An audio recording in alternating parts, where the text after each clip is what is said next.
August Lucas, and it's my pleasure to welcome one and all to the 18th in our What Talk series. Now, anyone interested in the so-called aquatic ape hypothesis should have a handy copy of this distinctive blue book nearby. It's Roede et al., the proceedings of the Valkenberg Conference, held in the Netherlands in 1987. On the cover is the subject, aquatic ape, fact or fiction, and the fact that it was the first scientific evaluation of the theory. It's still a very relevant book today. It's one of the best on the subject and certainly the most balanced. If anyone lacks a copy, I've scanned all the chapters and posted them as PDFs on our What Talks website. The person given the unenviable task of summarizing the proceedings is our esteemed guest today, famous primatologist Vernon Reynolds.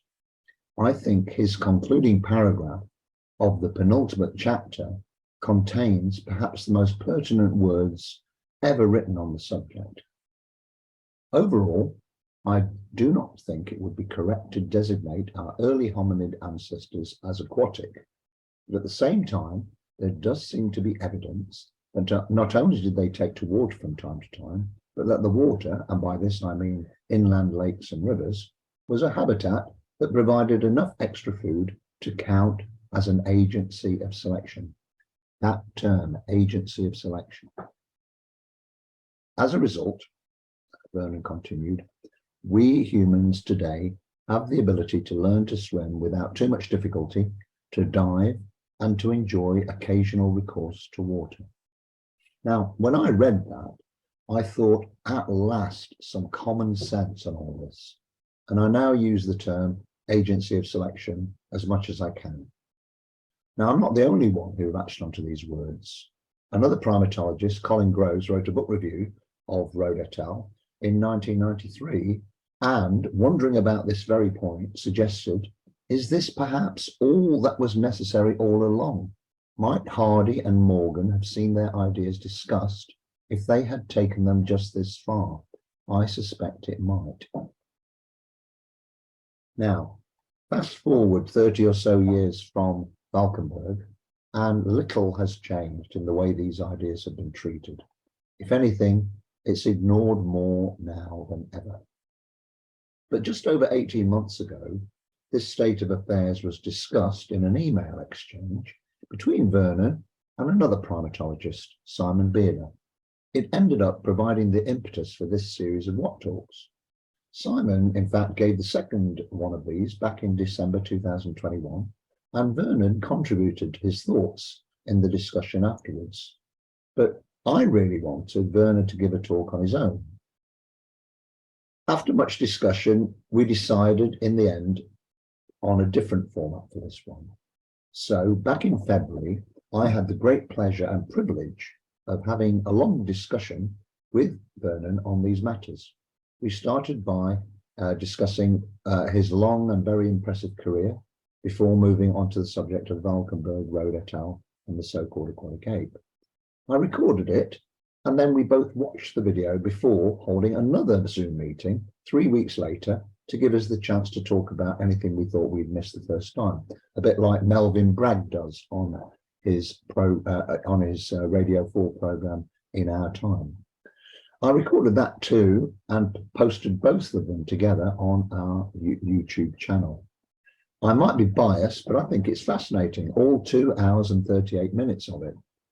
It was obviously far too long, though, to use this as the focus of one of our meetings.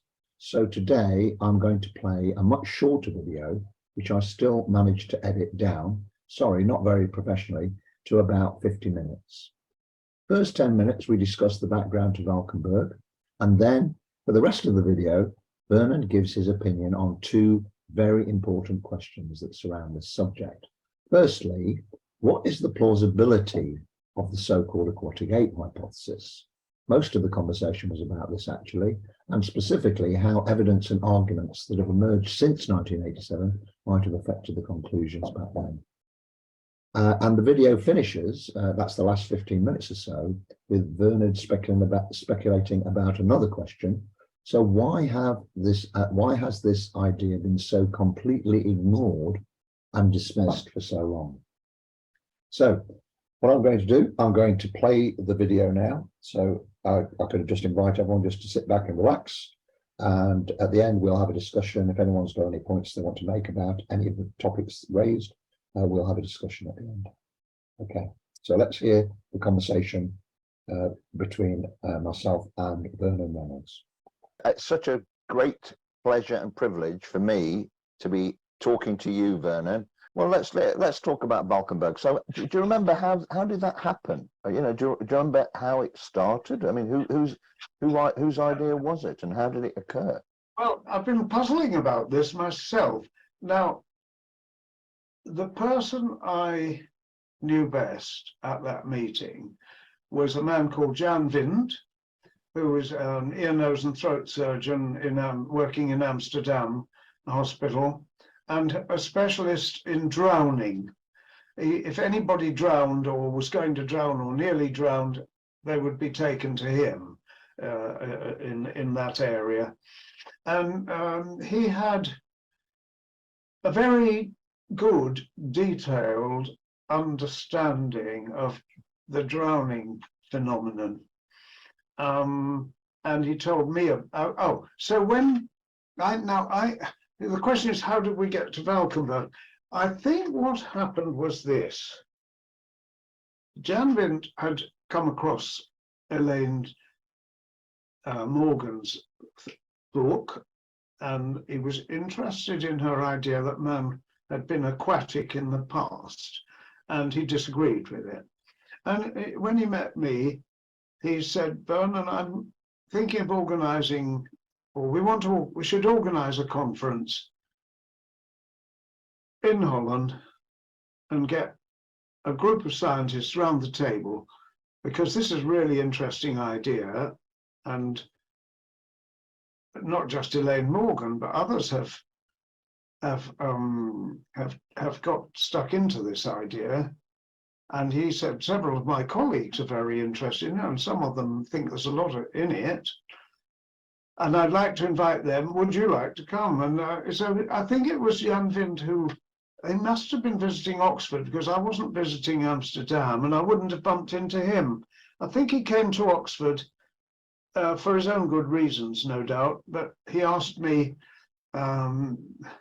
whether I'd like to join in, and I said, yes, I would. I thought that was a very good idea, because that was a very interesting idea, and it hadn't been fully explored yet.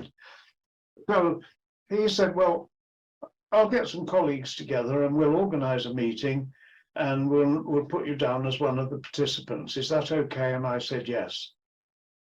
So I think, Algis, and this may be 90% fiction, but I think that's how it happened. And was it in the summer? I'm looking at the picture. It looks quite nice weather. It must have been.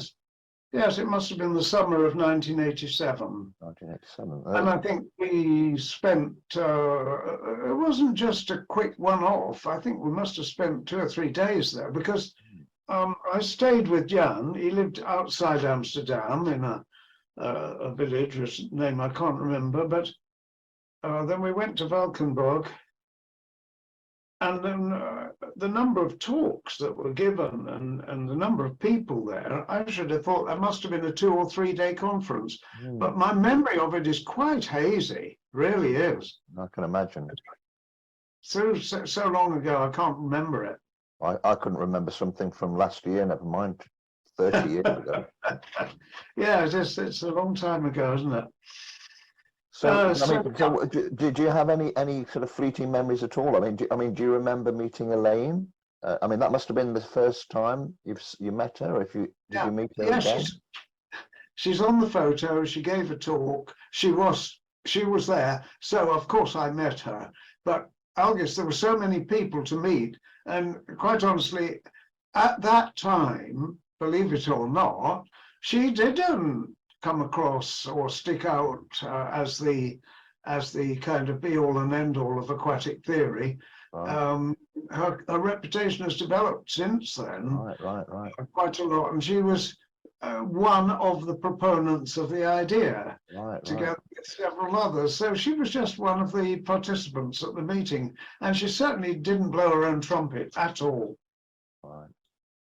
But it's very So, self-effacing, modest. yes, modest. So she must have been, because if she hadn't been, I would have remembered, and I don't remember that. In fact, it was a very well-behaved conference. Everybody was so nice to everyone else, even if they completely disagreed. One thing I thought would be good to get on record, because, you know, there, I mean, that's you there, right? That's you. It is, yes, that's me, yes. And so there's Elaine. Yes. And these names were supplied by Mark Verhagen, and I believe that's Mark there. It was Mark that told me he had hair in those days. So, and he tells me this is Jan Vind. Yes, I think that's, yeah, yes, yes. And this is Peter Wheeler, who is obviously a strong opponent. And here's Erica Shagatai, who gave that lovely talk on the diving response. Yes, yes, yes. And this guy is Dr. Van Nee. I don't know who he is, but Mark. No, I don't recognize him, or I don't know what he did. Do you? Is there anyone else that you've got a thought of, or anyone else? I'm afraid not. It's very disappointing. I mean, I was there with them, and I can't put names to them. There are more people there than actually wrote chapters in the book, which partly, some of them were people who came to, as it were, to sit in on the conference and not speak.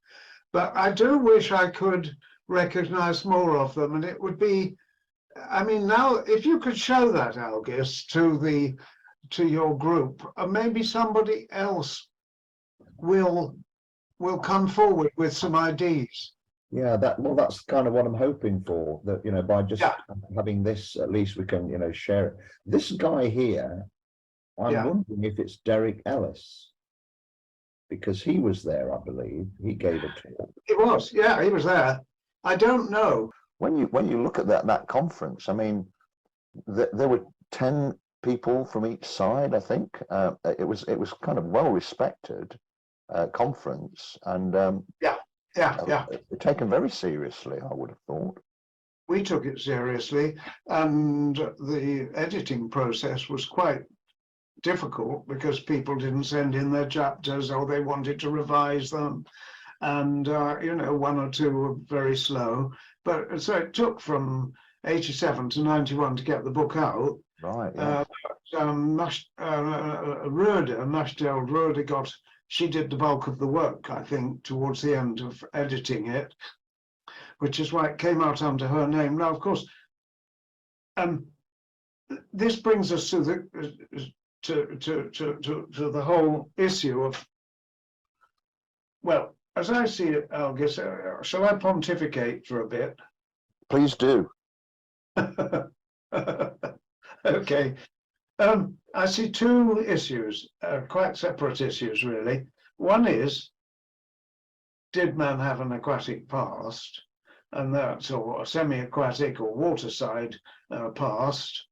That seems to me to be a perfectly legitimate question to ask, and one you can bring a lot of interesting arguments to bear on. And then, that's happened, of course. And the second question, which is really totally different, it belongs to a different sort of world of understanding, and that is, why was the whole theory ignored? Why has it been ignored stroke dismissed, I suppose we should say, by the scientific community? So taking them one by one, my own view at the conference, as you know, Algis, was that there were indications of aquatic behavior and water being part of a human environment in the past, enough indications that it was important enough to qualify as an agent of selection. I think that's the words you liked. Yeah, beautiful. Yeah. I mean, for something to be an agency for selection means that those individuals who could do it would have some kind of selective advantage, either in survival or breeding, over those who couldn't do it. And therefore, it's not just a trivial thing, it is an important thing.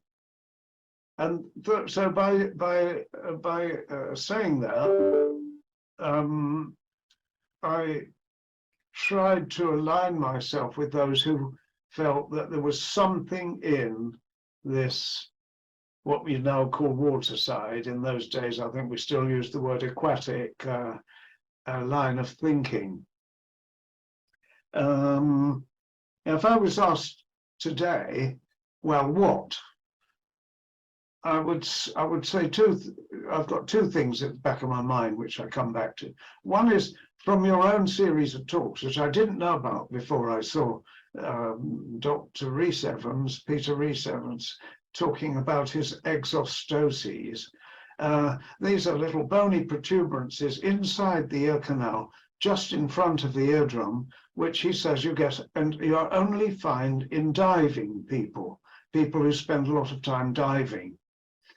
And his conclusion is that there is something going on there which helps to protect the ear. Now, he isn't saying that those exostoses arise from the diving itself, are just pure and simple. He's saying that there's an evolutionary background to that. He's saying that because our ancestors, or he is making the case that our ancestors must have done some diving for that possibility of that bony development to be able to be triggered in modern divers. Otherwise, modern divers would just dive, but their ears would look the same as the non-divers, but they don't. They look different.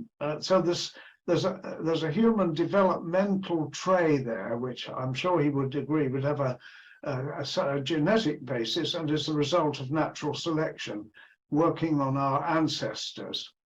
So he's got quite a if that's true, well, heaven knows, it's for other scientists in future years to determine the truth of all this. But taking what Rhys Evans says in that lecture, which is where I'd come across it before, never come across it really before much, never thought about it anyway, I would say that's very good evidence for a diving background. The other one is not so much for a diving background, but for a swimming background. And that is the one that it comes up in the chapter by in the book by John Patrick in the Aquatic Ape book, one we've been thinking about. It's John Patrick himself is against the aquatic ape hypothesis and says no.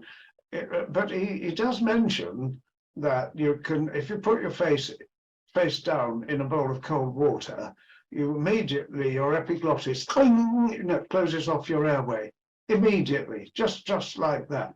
So when I read it, I tried it out and it worked. And I thought, oh, bloody hell, he's right about that. And as a matter of fact, just last week, I had another go to see if it still works. It still works. In fact, I only needed to put my nose in the water and it worked. I have a very strong facial water reaction. Now, where are you going to get, where's this coming from? In my mind, it's even better than the exostoses, which have this evolutionary. I now am displaying, and anyone who wants to can stick their head face down in cold water. It needs to be cold water, at least it's best if it's cold water, and get this epiglottal reaction. To my mind, that's people putting their face in the water. Now, you've got to be, firstly, you've got to be near water, and secondly, there's got to be some reason to put your face in the water. Because you don't normally put your face in the water. So it's got to be looking for something under the water. What would you be looking for if you were an evolving hominid or an Australopithecine or a human for that matter, Homo habilis? You'd be looking for fish, mollusks, crabs, and all the other slimy things at the bottom of the water, at the stream or of the lake side that you were doing it.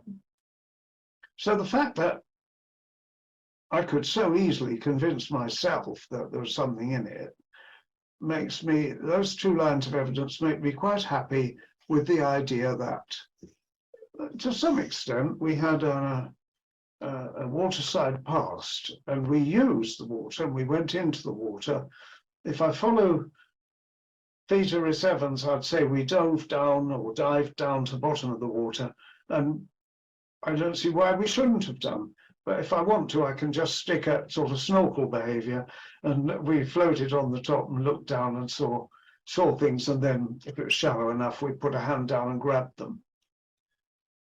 And I was looking on the web since we talked at a fairly strongly worded article. I couldn't see who it was by, arguing systematically, point by point, against the various arguments in favor of the aquatic hypothesis. So I thought, oh, wow, this is interesting. I don't wonder who did write it, but they take issue with me, they take issue with you, they take issue with Elaine Morgan, everybody else who supported it, one by one, in a sort of scientific way, disposing of the arguments. Well, when I came to the epiglottis effect, which was called something else,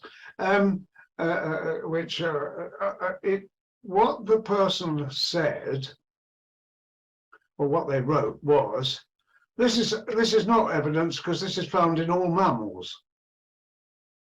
It might be even said in all animals, but in all mammals anyway.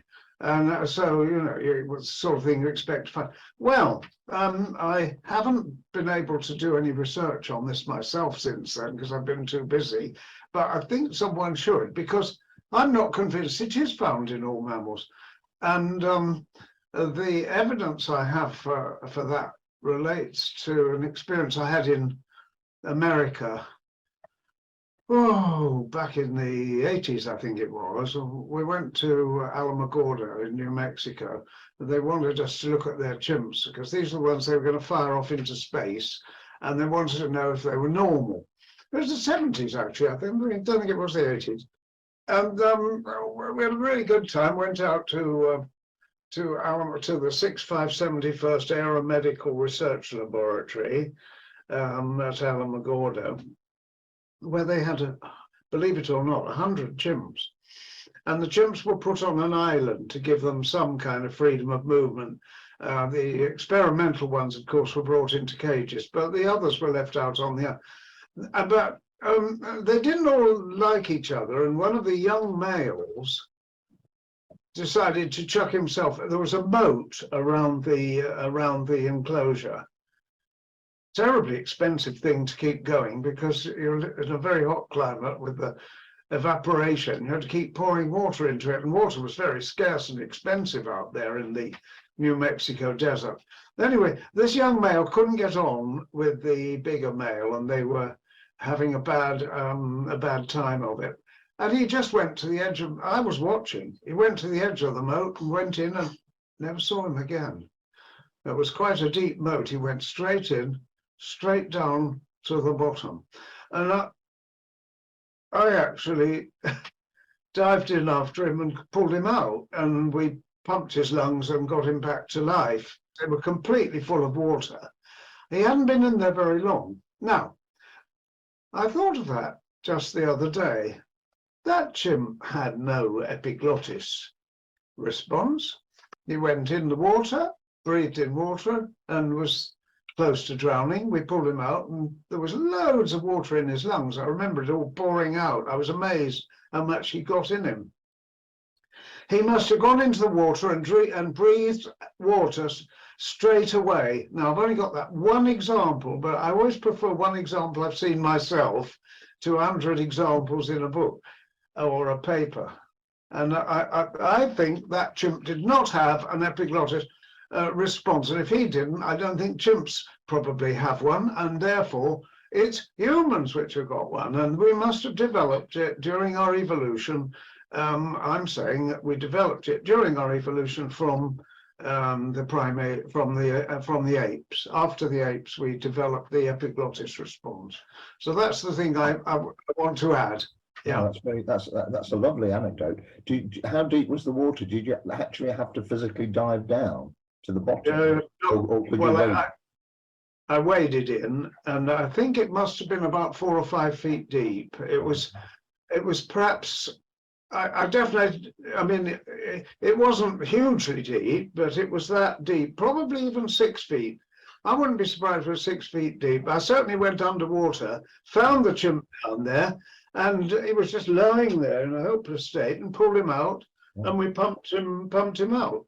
Oh, well, good for you for doing that. It reminds me of the paper or the chapter that Jan Vind wrote in the Roede, because he wrote specifically about humans' proclivity to drowning, and he was suggesting that the apes were all terrible in water, and humans included. But I think your point is right. I think of the apes, we are definitely the least prone to drowning for the reasons that you say. Yes, I think we are. We do have to learn to swim. I go for the cortical version of swimming. I don't think although babies seem to swim, and that is a very, very, very interesting fact. And I think that supports the aquatic idea. But the fact is, as we grow older, if you take a 5-year-old and they can't swim, and so we have to be taught. We all have to be taught. And as a matter of fact, African children are not taught to swim, and they can't swim, and they have a great fear of water. If they fall in it, they drown. So it's a cortical, but the fact is, Algis, that even a cortical, a learned behaviour, has got an evolutionary past. And think people have tried to teach chimps to swim and they haven't succeeded. Chimps just can't swim. The argument for me that's kind of for me it's one of the best arguments is the fact that human infants are born with 5 times more fat than a chimp. So, clearly that's not a learned behaviour, that's genetic. And it's not really to do with the diet of the mother. Even a woman who is on a pretty poor diet, as long as the baby's viable, will still have a lot of adiposity at birth. And it seems to me that has no real benefit on the savannah and not climbing trees, but it could save a baby's life if it fell in the water, if only to help the mother to rescue it. I'll give you a benefit on the savannah then.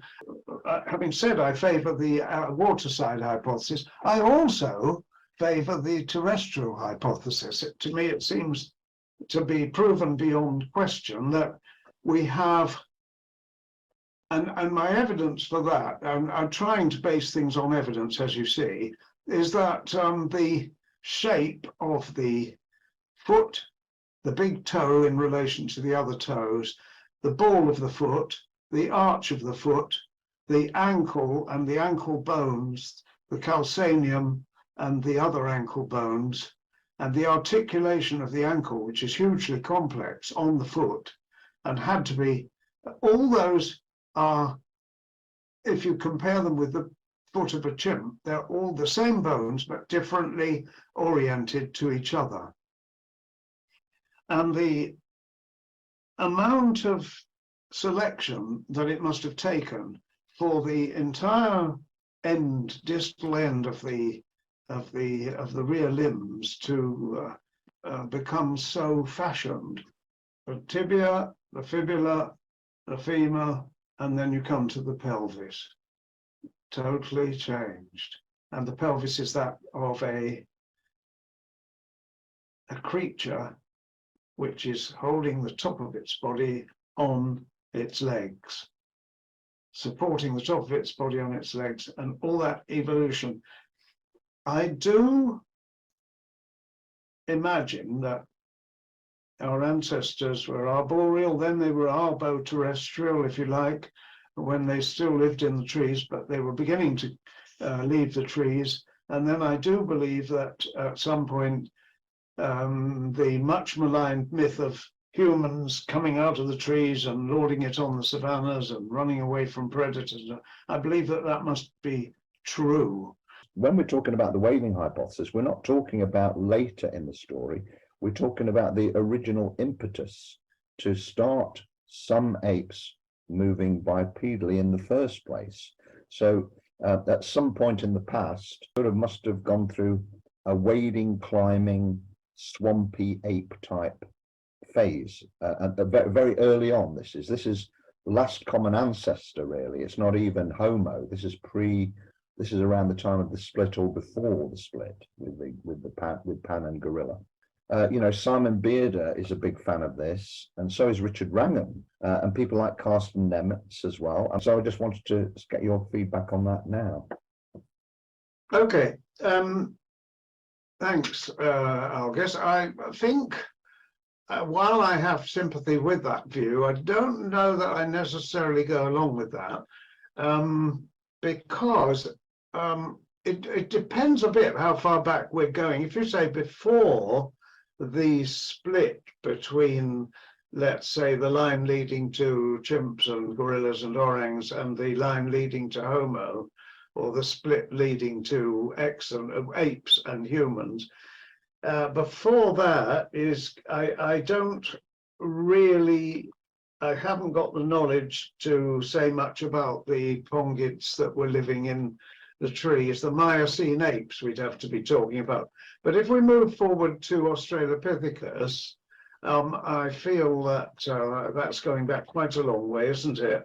Australopithecus afarensis had had curved leg and foot bones, indicative of especially the foot bones, indicative of an arboreal as well as an incipient terrestrial form of, or an incipient bipedal, form of locomotion. Because afarensis, as I recall,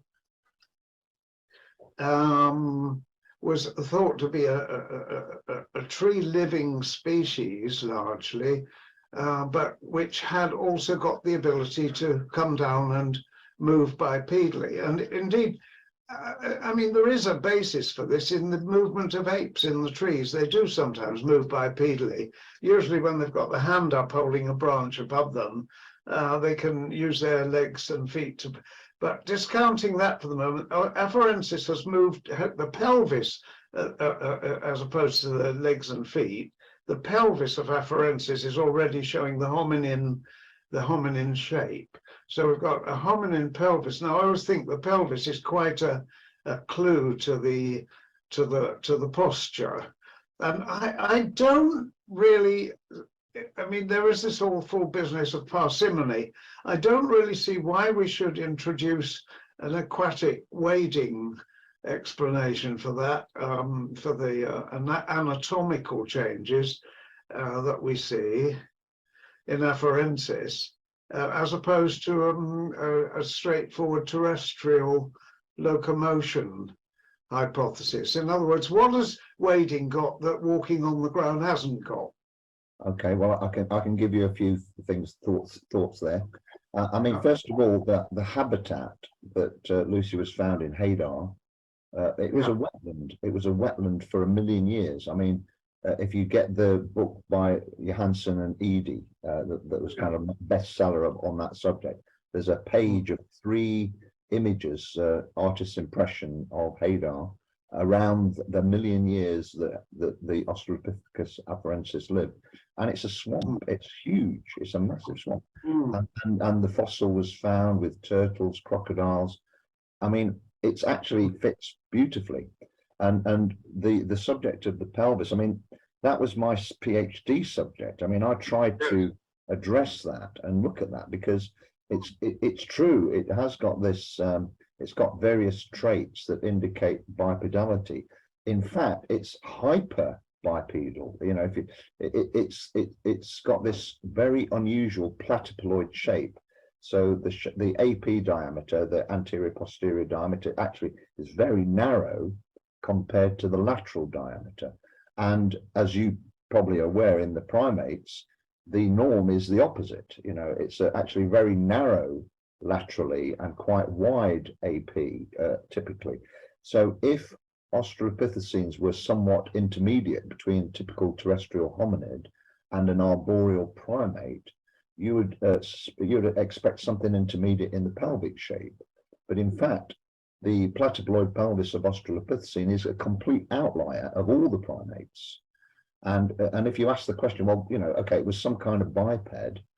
What kind of biped could that be, considering that it's living in a swamp? I mean, it just seems to me that we should at least consider that it might have been a wading ape. But I mean, it's not just Lucy. I mean, Olduvai Gorge was a wetland, Cubifora. If you go back further, Sahelanthropus was found in the middle of Paleo Lake Chad. These recent findings, Danuvius River, a braided river system, it just seems to be, you know, there's a lot of evidence for it. The other point I wanted to make on this was when you did your brilliant book, Roede et al., at that conference, in 1987, as far as I'm aware, there was almost no anecdotal evidence of chimpanzees, gorillas, bonobos, orangutans wading in water. When Elaine Morgan wrote her book in 97, this is 10 years later, the best she could do was to come up with a third-hand story about proboscis monkeys in Borneo that somebody had seen moving bipedally. And when I read that, I thought, crikey, surely we can do better than that.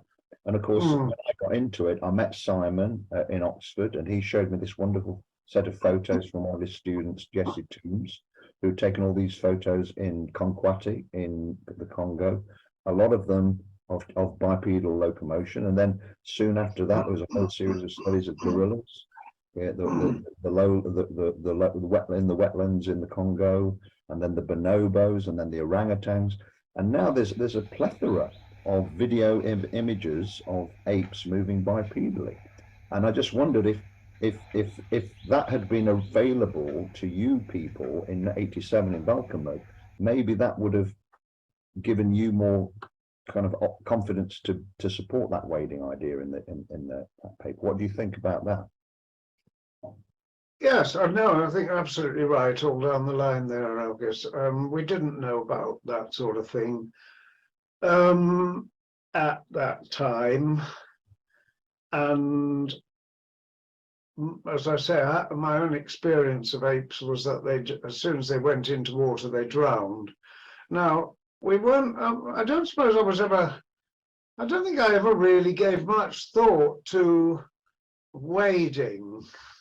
Actually, it was either swimming or it was walking, and wading didn't really feature the way it does now when we know that so many primates wade. I thought you did a fair case in going through some of these features, and you came on the side of the savanna theory for most of them.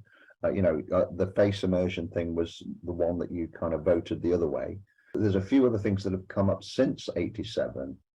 You mentioned very kindly when we spoke before about the ear exostases, Peter Rhys Evans thing. It's his service tomorrow in London. So it's kind of poignant that we mention that now.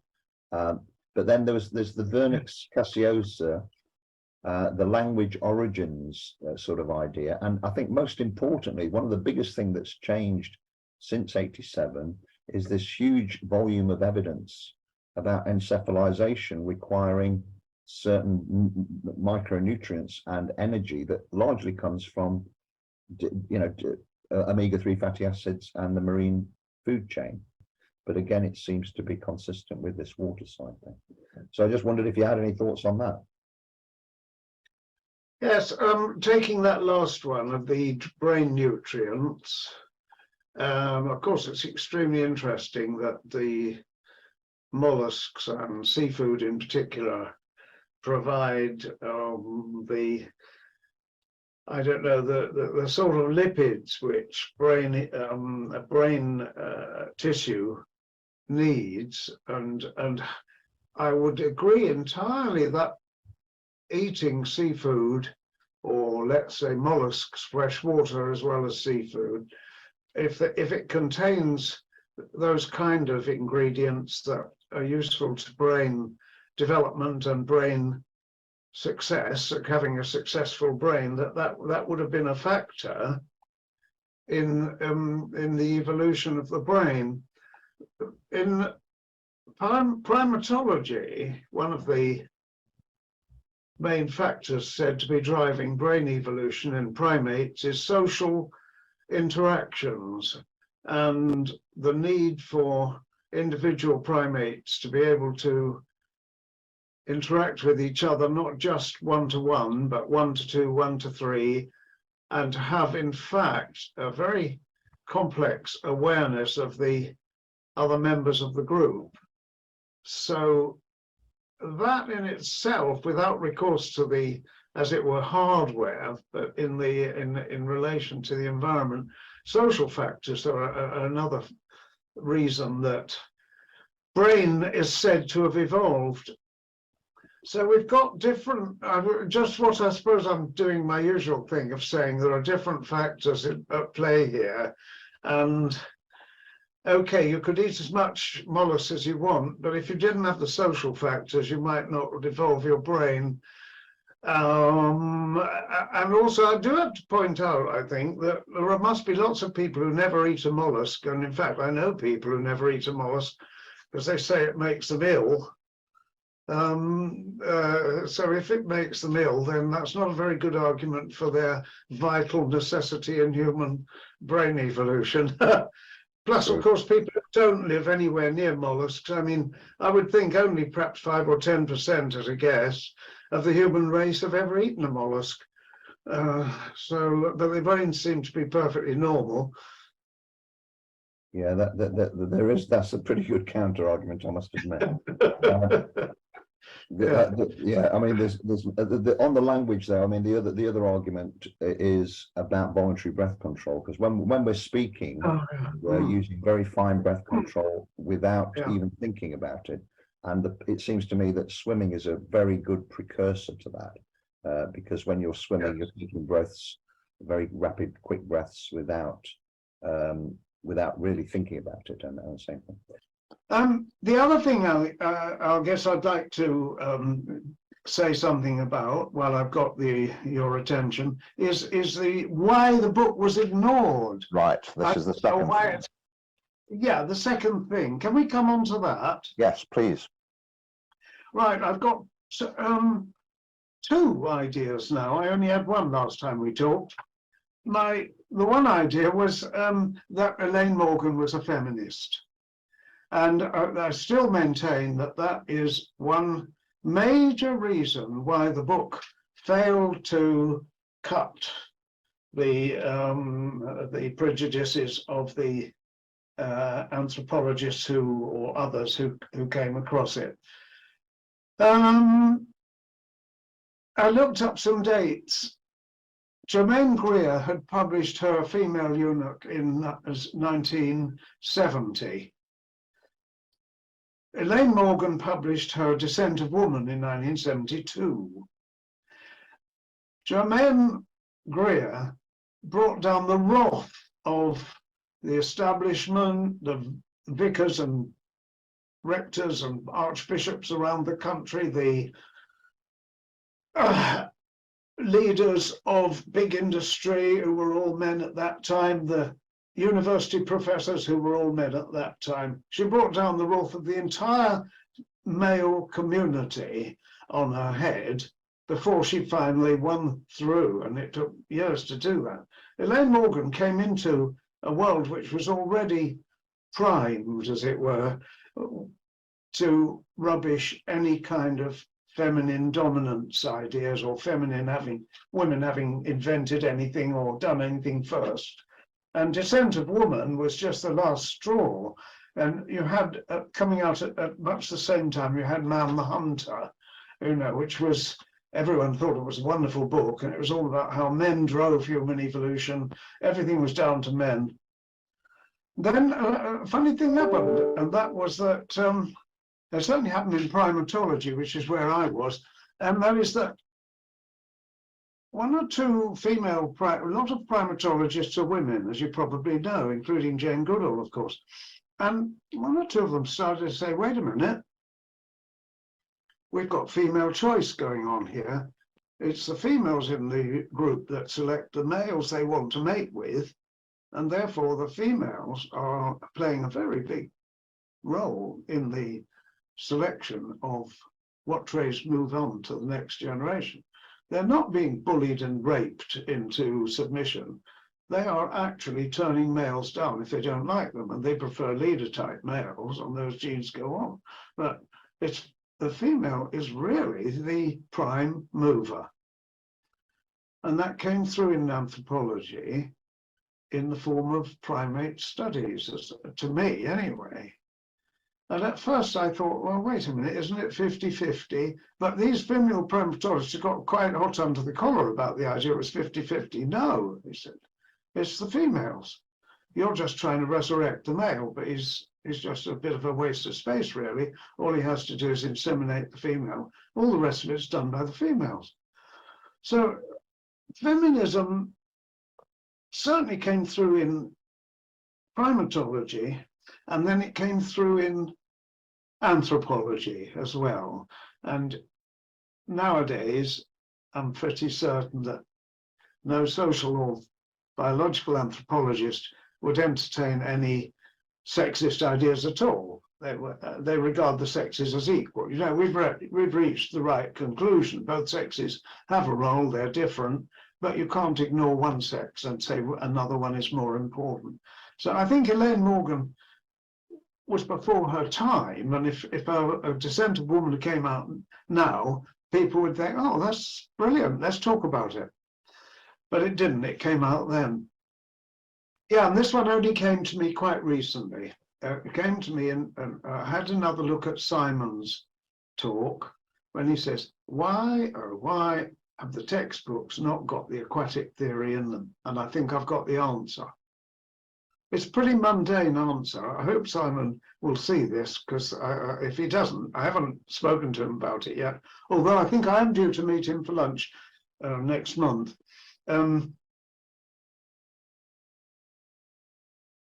It's putting it in a nutshell, the aquatic ape hypothesis, and especially the aquatic ape book, is European. Alistair Hardy, British. Elaine Morgan, Welsh. Jan Vint, Dutch. There are 5 Dutch authors in this book and 5 Brits. Britain, Europe. There's one American here, he comes from a naval base, he isn't an academic, and he didn't make an impact in the States. This book does not emanate, and these ideas do not emanate from America, they emanate from Europe. I don't think American anthropologists have ever taken them seriously because they emanate from the wrong part of the world. If these ideas had come through in America, they'd have been taken up, debated, opposed, discussed, written about. I'm afraid American anthropologists, and I speak from a lot of experience here, even in primatology, are self-regarding as America is where we know the things that we know. America is where science takes place. In Europe, they're a bit they're good at science, but they're a bit crazy as well. And this was a bunch of crazies. In Europe, we don't need to think of them. I looked for a couple of reviews and I couldn't find them. They were by Americans. Because, you know, you gave me Colin Grove's review. Well, he, of course, was in ANU when he wrote the review, but he comes from England. And the other review was from someone in Edinburgh. There were those 2 reviews. It was also a European writing, and both those were favorable. Those reviews were favorable. Now, I found 2 reviews from America. The first one was called Connie Anderson. Connie Anderson, and she starts her review with these words, because I wrote them down, because I thought you'd like to hear them. Most readers of AJPA, that's the American Journal of Physical Anthropology, recently renamed Biological Anthropology, will be surprised to find a recent book, this was writing in 1992, just a year after it came out, will be surprised to find a recent book devoted to an issue we thought long dead.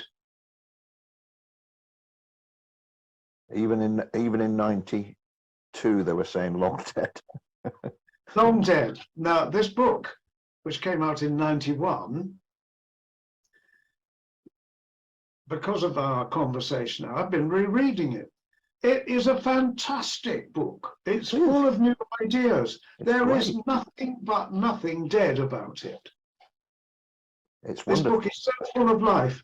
And so I think because of Elaine Morgan's initial feminism, which knocked the idea on its head, followed by the fact that this book was written by a bunch of Europeans who should have known better in the American view, knocked it dead for the second time. And now we come on to Simon's question, which is, why isn't it in the textbooks? The textbooks are American. Are they all American? Yes. Really? I don't know of I must be wrong. There must be one. I don't know of a single European textbook, a textbook on biological or physical anthropology that has been written. I may be wrong, there may be one, there may be a very good one. I've just missed it because, don't forget, I've been retired for 25 years now, but it could have happened. But while I was alive, no. And I taught anthropology for 29 years in Oxford.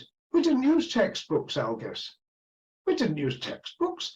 We directed our students to papers in journals and to books, like the books on evolution by Lewin and Leakey, Richard Leakey, the older books, Louis Leakey's work, and more recent books coming out on particular topics. We made them read books, even if we didn't agree with them, by Robert Ardrey, Conrad Lorenz. Those were the kind of intellectual books at the background. I wrote books on chimpanzees. You know my book on the apes. You've got it there. I was going to say you were writing the textbooks. Never mind. Well, they weren't textbooks. If you look at those American textbooks, one of my best friends, he still is in a way one of my very best friends, Cliff Jolly, has written a textbook. And there must be 20, 30, maybe more textbooks on physical anthropology, biological anthropology, all American, all well illustrated, all with the same sections: human variation, human evolution, fossil man, archaeology, primatology, primate variation, and then probably a section on behavior. And they're written in a set series, and editors look at them and say, yes, this is a good textbook. No, it isn't, depending on how they follow on from what's gone before. They're all in a kind of muddy puddle together. And I've tried reading them, Algis, long ago when I was at work. I couldn't get on with them at all. I thought to myself, heaven help students who've got to study this. So I'm just really so grateful that you wrote, that you were so instrumental in writing this book, which is still the best book on the subject, and you gave such a good summary, which inspired me then to try and relabel this idea with Elaine. And waterside hypotheses, I think, is the way to go forward. Well, it's good of you, Algis, to say all those nice things, and I'm glad that the book had that effect. I mean, it's led to this series of What Talks, which are entirely down to you. And I would just like to say, you have now, done a major service to Elaine Morgan's, Alistair Hardy and Elaine Morgan's ideas by putting them out in a modern format in a series of talks, all of which, some better and others not so good, maybe, but some more believable, others less, maybe. But the point is, this is the forum. You have created the forum that should have existed long ago when these ideas came out. But they came out against feminism and geography. And those two factors together have led to them not developing. It's like a seed that fell on barren ground. And in fact, barren ground because it was Europe and not America, and it was not barren ground, but there was a howling gale blowing, and that was the gale popularly decried as feminism, because in those days feminism was a dirty word. So it came out in very unfavorable conditions. And you have put it back on the map now. Here we are, 2023, and you've made it very, very amenable and acceptable to so many people who will look at it. Next generation will look at it and say, yes, of course, that's right. You know, there will be you will have had a positive effect on the whole debate, I think. So well done. I'm just congratulating you. Well, that's very good. That's very kind. I don't deserve any of that. I want to mention Simon Bearder, because you did mention him in the question. Yeah. If it wasn't for Simon, and again, this comes back to you. If you hadn't had a conversation with Simon, and then that inspired Simon to write to me, what's going on with all this? That was the real kick up the backside that I needed to get on and do something. So it's all goes round in circles, and I'm not going to put any credit for it. It's COVID, really. I mean, if it wasn't for COVID, I would never have even thought of doing this. You know, so it's all you know. That's right. COVID has helped, hasn't it, in some ways? Anyway, well, look, we've been going for 2 hours. I'm really grateful for your time. Thank you very much. Well done. Anyway, we'll see you soon. All the best. Cheers. Bye-bye. Bye. All right. Maybe with Vernon. Vernon, is there anything that you'd like to say to start off the discussion on that conversation? Well, can you hear me? Yes, we can hear you. Yeah. Well, thank you again, Algis, for the series of talks, the What Talks, which really put this topic back on the map. And we're starting off in a small way, but it'll be picked up. These things get picked up and it'll make an impact. So it's all great to see all that, and to see some of the talks. I've seen some, not all of them. And thanks to Simon too for his input, right, early on to getting this done. It's also lovely to see Mark Verhagen again after many years. I think it was well, it was at Valkenberg anyway that we first met.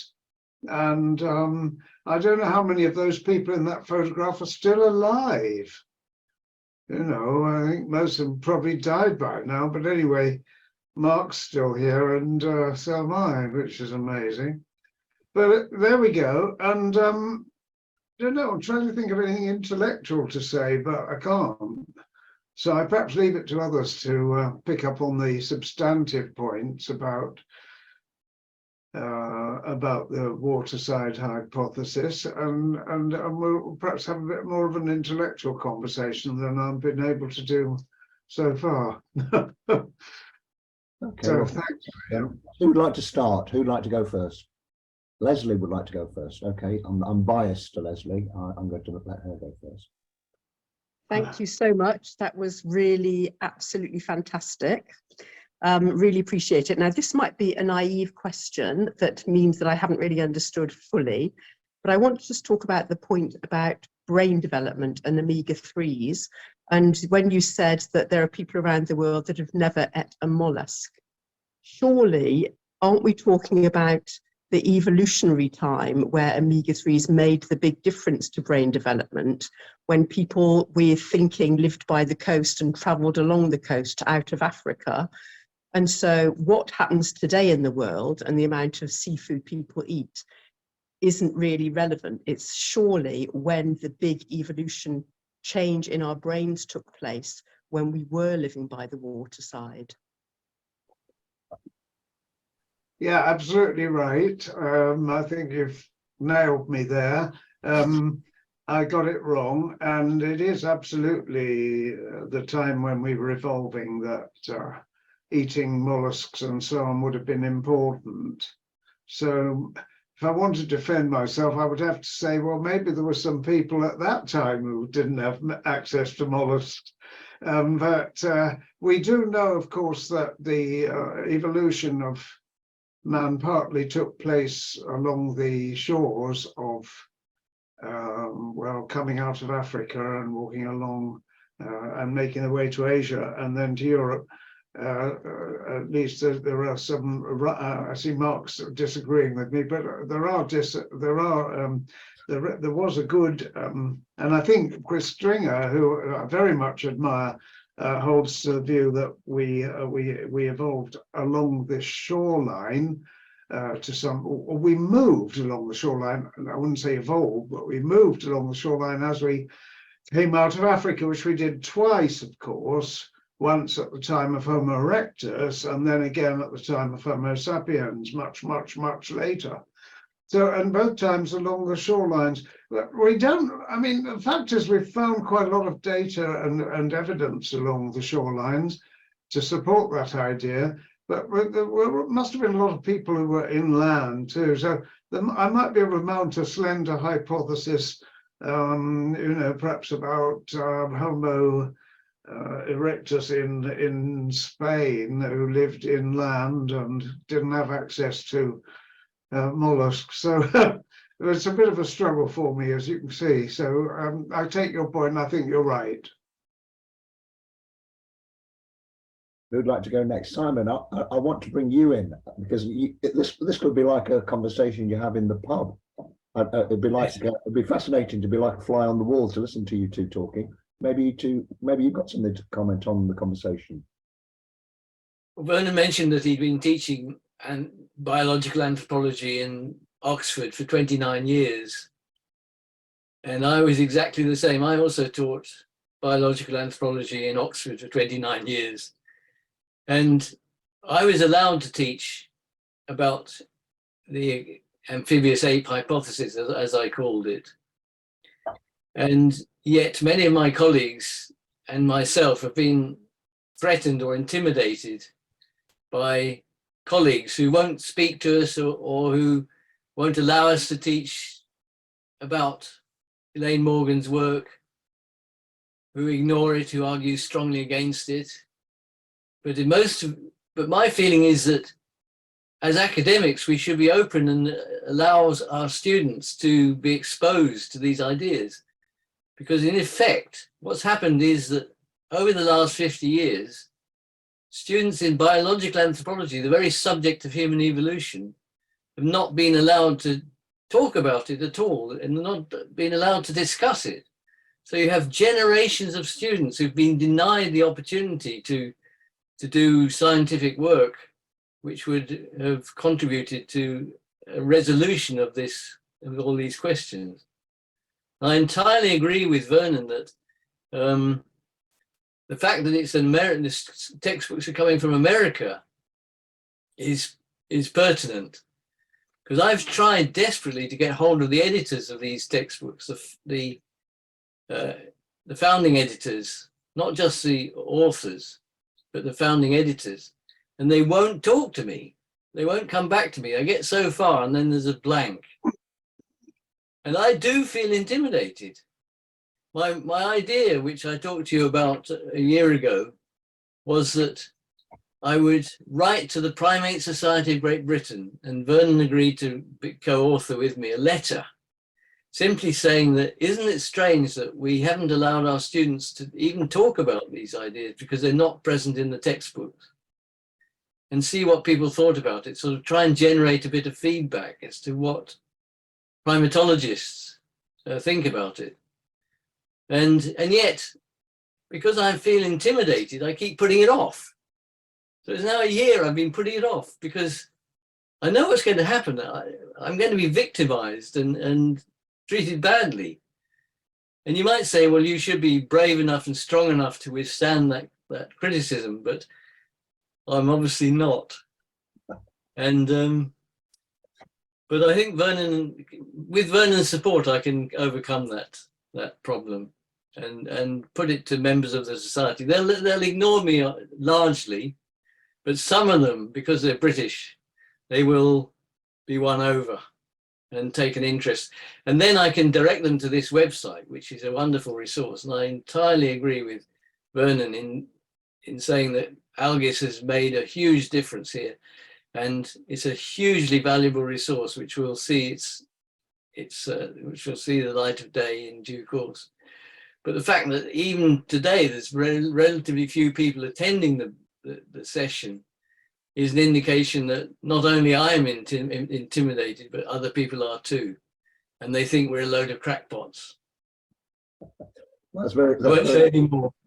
that's very kind, Simon. It could also be possible that I've messed up and not sent out the invite properly, because I seem to make a mistake every single month. So it's probably down to my competency as a marketing person as well, the fact that we don't have more numbers. But I think the main thing is that it's on the web now for anyone, and to go against at any point. That's the main thing. Did you want to come back on that, Vernon? Anything to add to that? Well, thanks. I'm sorry about this noise because my phone has just gone off, but it'll stop in a minute. I put it on the floor and I've put my foot on it, but I can still hear it. Yeah, no, I think, Simon, you're.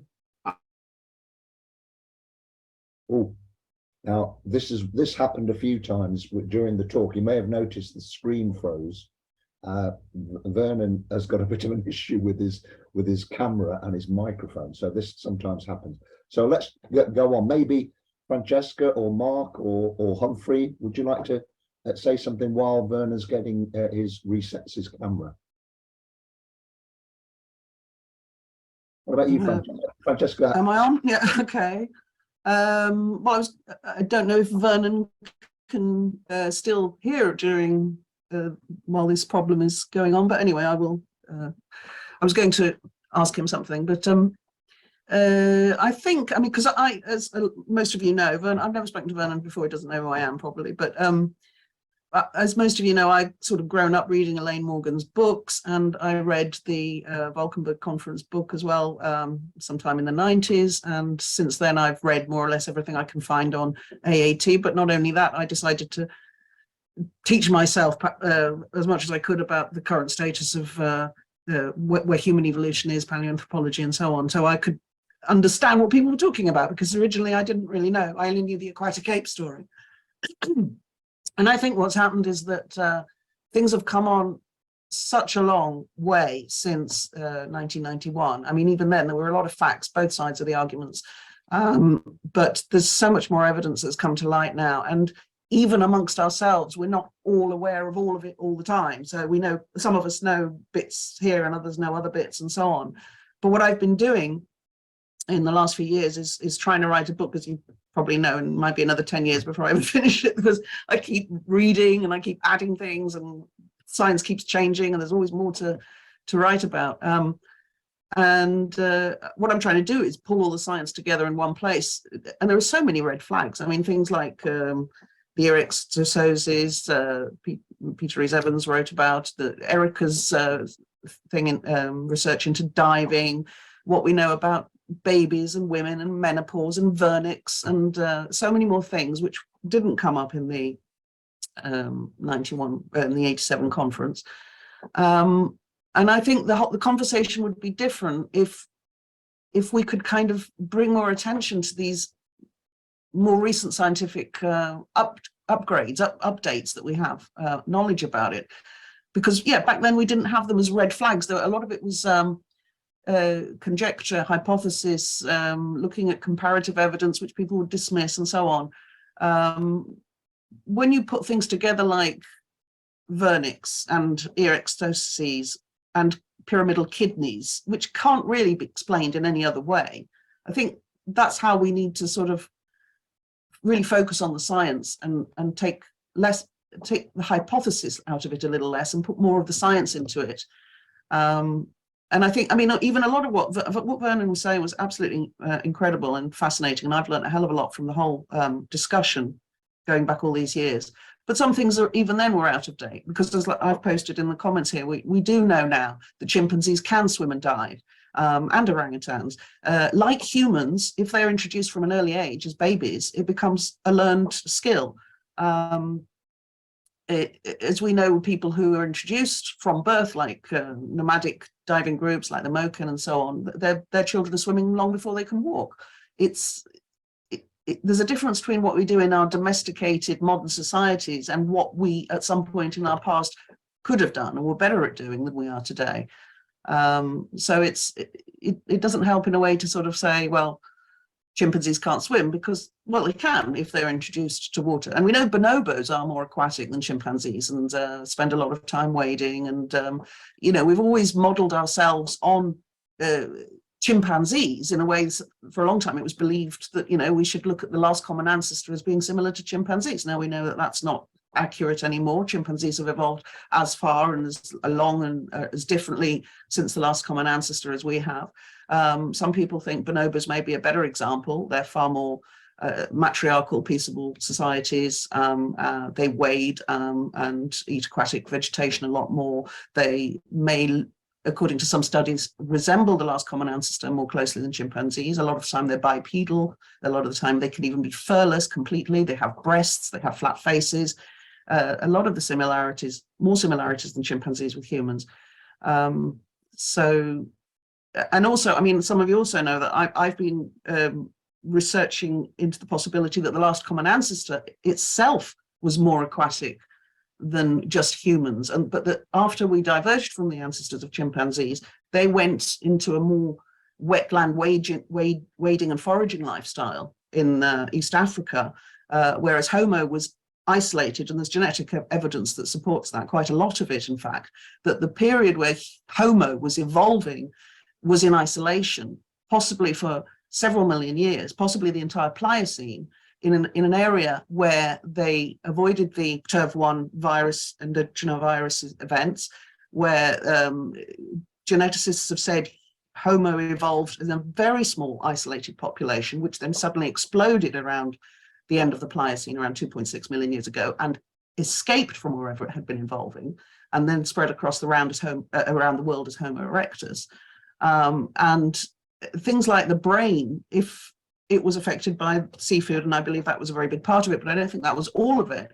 I think that encephalization is also affected by things such as water temperature. The biggest brains were in Neanderthal males, and I also believe there was a sexual division there. Males dived more than females, or dived deeper, because they have heavier bones, they have flatter heads, they have ear exosomes. 50%, is in males, it's not in females. Females, as we know, have far more fat. We float better, in other words, and we have menopause. A lot of it suggesting that all of this is to do with a sexual division where the males, and I'm talking early Homo erectus and possibly Neanderthals as well, being divers, the males diving deeper and in colder waters, the females floating on the surface with the babies, also living on the beaches. I'm not talking about fully aquatic experience here. I'm talking there was a time where being in the sea was so much a part of the day, the babies would have been swimming with the mothers in the shallow waters as well as being on the shore. And maybe there was a trade-off. Maybe the males would bring the largest clams to the females in exchange for sexual favors or paternity rights and so on. Eventually it developed into a different kind of society, but that would have been after the Pleistocene, when temperatures dropped, when sea levels dropped, when coastal zones opened up, when there was far more shellfish and Homo spread around the world. So the extreme aquatic phase, I believe, happened in the Pliocene. Between 5.3 and 2.6 million years ago, was a small group of original human ancestors, possibly many more females than males, because you see that in the genetics as well. The fusion of the chromosomes, all of those things suggest something happened to all ancestors of Homo that didn't happen to chimpanzees and humans. It happened in isolation, and then only after that did Homo explode around the world. And of course, I agree with Mark. The East African hominids, the Australopithecines, were not human ancestors. They were more possibly the ancestors of great apes, African apes. So it's a huge diversion to take us along that route in a way, and there's so much more evidence that points to that being true. Of course, it's possibly even more controversial than the aquatic ape hypothesis. And again, it's dismissed and put away. All the evidence is dismissed and ignored, and suppressed because it goes against the Harvard textbooks and so on that want to keep going along the story that they've always been promoting.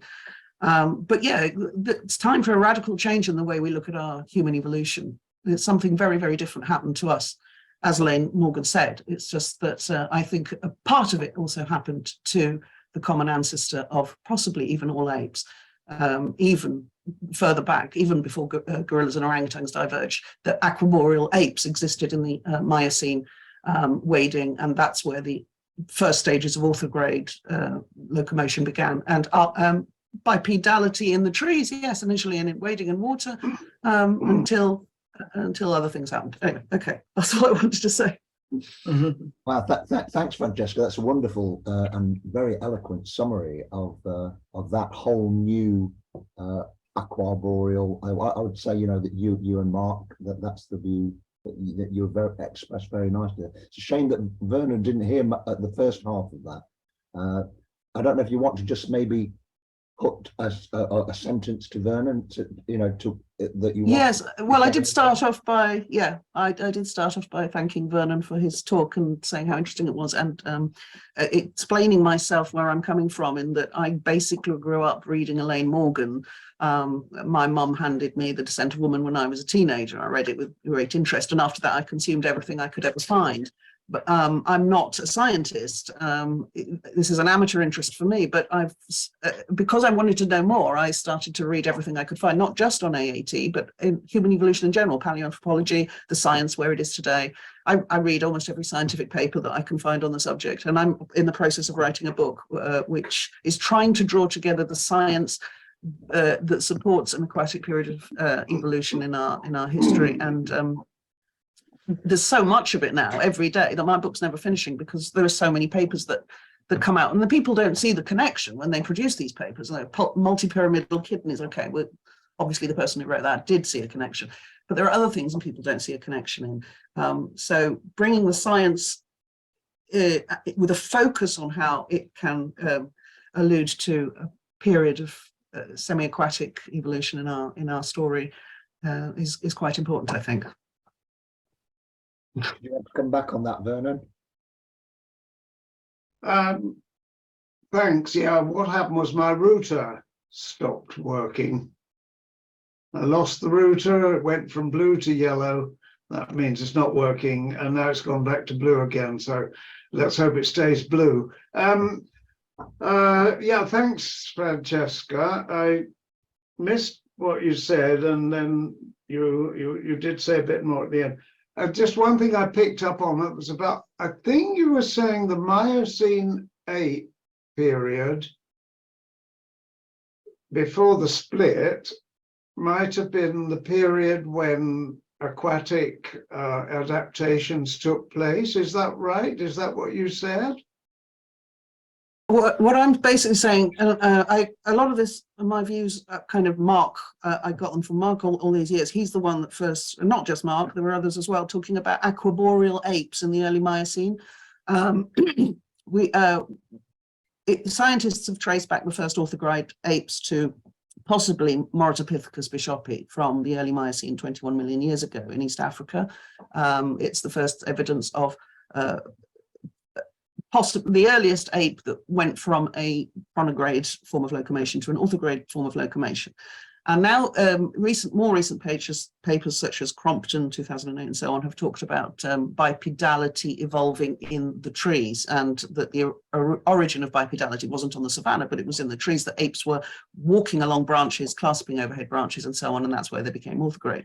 Mark talked about how those apes would then climb up and down tree trunks and wade in the swamp forests beneath, because East Africa in the early Miocene was very, very wet, very, very humid. There's barely a fossil found that isn't found alongside evidence of some sort of aquatic fauna and rivers and so on, lakes and swamps. And in fact, we now know that the East African rift started forming around 25 million years ago. One paper describes rivers running backwards from the coast to the rift as it formed and flooding the East African coastal forests. So that may have been what caused an initial divergence between apes and monkeys, you know, that some of them stayed in the canopy, others climbed down and foraged in the swamplands below. But I think that's just only one early stage. I don't think there was ever one single stage of aquaticism in our ancestors. I think between the early Miocene and the Pleistocene, there were many stages and many different forms, from wading to swimming to coastal diving to until the final isolation period where humans were separated from all other hominids and became human, essentially. Yes, that was all very interesting, and lots of it I didn't know because I haven't been keeping up with the literature probably. Yeah, I'm sure there will have been wetter and drier periods. We're talking about a long period of time, Miocene, millions of years. Now, if we look at more recent millions of years, we know that Africa's gone from wet to dry several times, just as Europe's gone from ice to warm, and the two are connected. Africa goes dry when Europe gets the ice. Now, I think it would be, I'm not trying to argue against you really, but I think it would be an oversimplification to say that the Miocene apes evolved in swampy forest. It would be that the swamps occurred and then they disappeared and the swamps came back. And even today they come back and go. And my forest in Badongo, where I go every year, is wet part of the year and dry part of the year. But over long periods of time, of course, you can have dramatic changes. Forests themselves can come and go. Believe it or not, the East African forests are quite small now. I don't mean the Congo forest, I mean the ones along the Albertine Rift. But they were once joined and they were formed a much, much larger forest. We know this from the distribution of primate species. That tells us a lot about the past history of forests. So in due course, we'll have to develop a much more precise picture. But it's interesting. I had not envisaged the Pliocene forests as being swamp forests myself, ever, until you just said it. I had always envisaged them as being the kind of evergreen, the Miocene, yes, sorry, the Miocene forests in which the Miocene apes lived, as being evergreen or semi-evergreen rainforests, which we have today, because that's the kind of forest we have today, except in Asia, parts of Asia where you have a swamp forest, but in Africa, the forests of the Congo and East Africa are evergreen or semi-evergreen tropical rainforests, which are largely dry with wet patches and wet periods. So, but it's a nice thought anyway that there was a period when, as you say, when the rift formed and when I mean Lake Victoria is relatively recent and it involves a reversal of river flows from flowing out towards the East African seas into a central location, namely Lake Victoria. So yes, rivers can change their direction. All sorts of things happen over long periods of time. And putting it together is going to be one hell of a job. It's going to involve collaboration between, all sorts of different branches of science. So yeah, that nice thoughts, and thank you for all that. I'm grateful for all that, and I've probably oversimplified things grossly. Yeah. Thank you, Francesca and Vernon.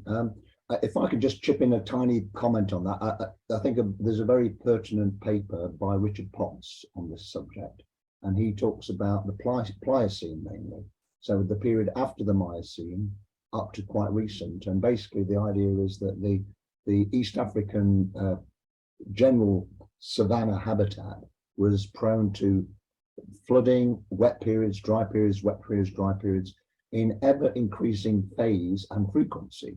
And it's always occurred to me that that is the perfect place really for the evolution of bipedalism, because when you're in a wet period, every extant ape will move bipedally with 100% predictability forever. And in dry periods, when you have dried out riverbeds and coastal habitats, it's the perfect place for efficient walking on land, because we need to have a very firm, flat substrate to walk on. So it's the combination of wet and dry that I think is really elegant in providing a scenario for evolution of modern human bipedalism. And I agree with Mark and Francesca that the earliest ancestors were probably wading, climbing sort of apes. But what about Mark? Mark, would you like to chip in? You've been very polite sitting there listening. Would you like to make any comments? I am already 71. I'm busy with this when I was a student, and still nothing happened very much. We are set aside by the traditional paleoanthropologist, and before I die, I would very much like to have our theory accepted, of course. Perhaps you know, I just wrote a book in Dutch. My English isn't very good. That is a real problem, I think. And I wrote a book in Dutch last year, where with all my what I think of it all. Well, there are a lot of problems with the anthropologists. They are completely wrong. There was no out of Africa. Australopithecines were not our ancestors, and so on. It's incredible. Australopithecines were akin to chimpanzees and gorillas, but the retroviral evidence says that at the Pliocene, we were not in Africa, we were probably in Asia. Or retrovirus evidence is like that of gibbons and Asian primates and orangutans.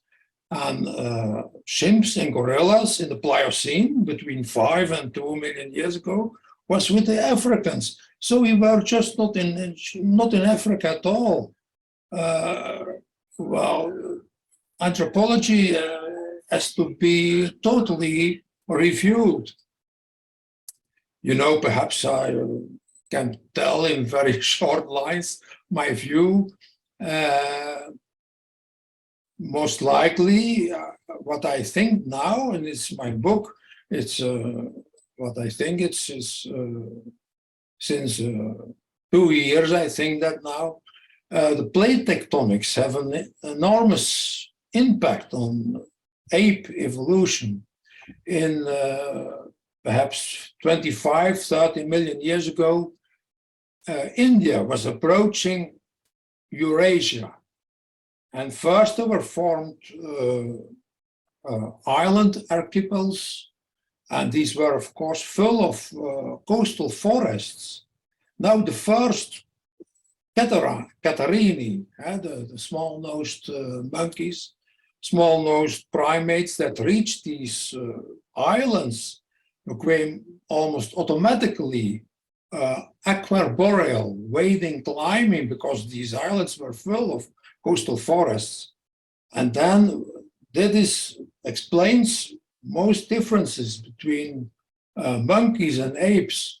Loss of tail, a very broad body, a very broad pelvis and thorax and sternum, and they were already upright. This aquarboreal is wading, climbing.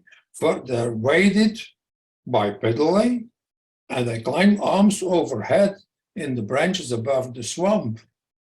Then 20 million years ago, when India was further underneath Eurasia, there was an automatic split between the eastern apes and the western apes. The eastern apes are today the gibbons and the siamangs, and the western apes are what we call the great apes. And then they colonized coastal forests along the Tethys Sea, now the Mediterranean Sea. And then we had 15 million years ago, plate tectonics. There was the Mesopotamian seaway closure. That means that the eastern side of the Mediterranean came with the Indian Ocean, and the western side was the Mediterranean Sea and the incipient Red Sea. The eastern were the orang-utans who went east, and the others were the hominids. And then well, we had the Sanklian flood, the mega flood, and the desiccation of the Mediterranean. And only the hominids in the Red Sea survived. That means the common ancestors of gorillas, humans, and chimpanzees. And they lived, I think, in the coastal forests of the Red Sea, still aquarboreal, wading, climbing, upright, fully bipedal. And then perhaps 5 million years ago, the Red Sea opened into the Indian Ocean. And that was the great division.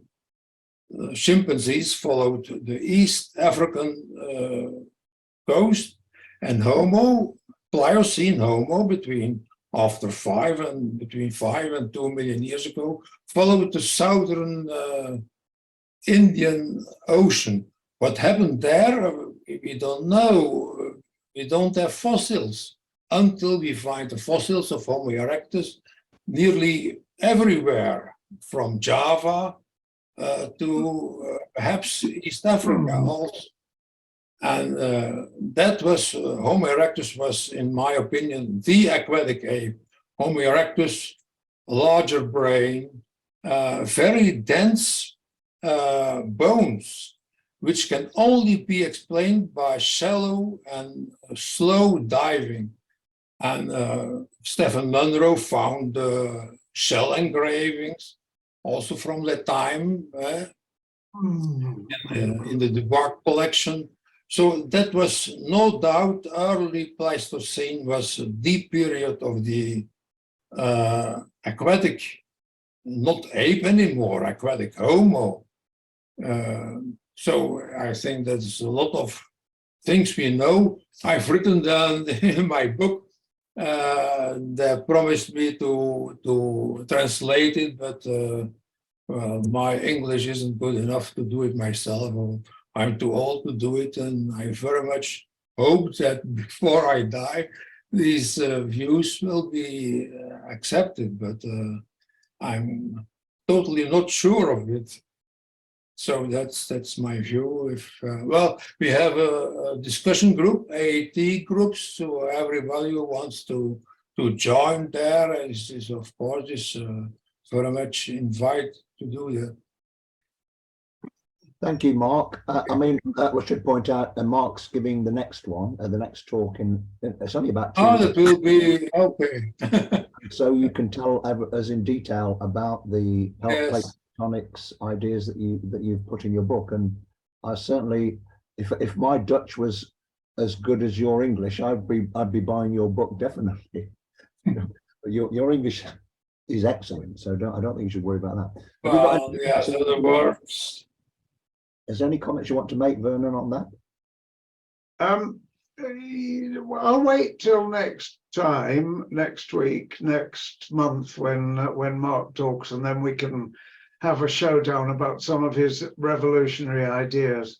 But in the meantime, I'd like to just quick, while I've got you all, pick up on some. We broke up just when I was replying to Simon. I think Simon, don't be dismayed by the fact that people don't answer your letters, don't want to talk to you, and tell you that and your aquatic ideas are rubbish, because you're more knowledgeable than they are. Okay, so don't ever. I've had to find that the hard way. ignorant people are always louder and more convinced of their being right than intelligent people, because intelligent people can see different aspects and different sides of a question, whereas ignorant people just got one idea and they stick to it through thick and thin and make a lot of noise. So I would say keep pressing on, and of course, as you know, I'm happy to go with you on that. Then the other Right. thing I wanted to say, yeah, sorry, do you want to reply to that? No. Thank you No? anyway. Right. Okay. The other ones, there's someone called HB who's on mute at the moment, and I don't know if HB would like to say something, but so far I haven't heard a squeak out of him. Well, this is Humphrey Bogart. Oh, well done. Yes, I've been looking forward to meeting Humphrey Bogart for a long time. You're on mute at the moment. Yeah. Yeah, I'm not anymore. No, I just only joined this group about a year ago because I met Algus in Perth, and I'm a retired geologist, so I don't have any with working in the Archean, so that is long before any fossils except stromatolites. So I'm still learning on the spot or whatever. But I'm interested, and I think it's wonderful, and I sort of try to promote it in my little way when I talk to people about this subject. I've got a job for you, Humphrey. Maybe you could translate Mark's book into English. Oh my God, I need a second retirement. I need an extra 24 hours a day. No. Well, thank you. Yeah, sorry. Yeah. And are you based with Algus in Perth? I'm in Perth, yeah. I had the Okay. I had the pleasure and privilege of teaching or helping his daughter to study human biology. She was in my class, and she came to me one day and said, "My father's a bit crazy like you. He might be interested in this idea." And so we've been sort of communicating ever since. Okay. Well, it's good to have you. Thank you. Yeah. Okay, well, I'm just a bit aware of the time. It's now 20 to 6 here in Perth. So maybe if there's anyone got any last points they want to make, and then I think we should probably close it. Francesca, then.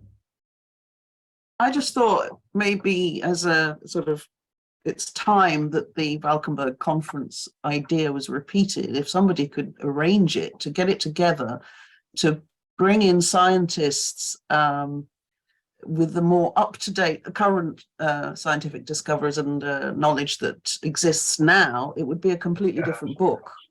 There's Erica Shattergo's work on diving would kind of answer that chapter before, that we don't have aquatic things, so many things, that the kidneys, the ear ecstasies.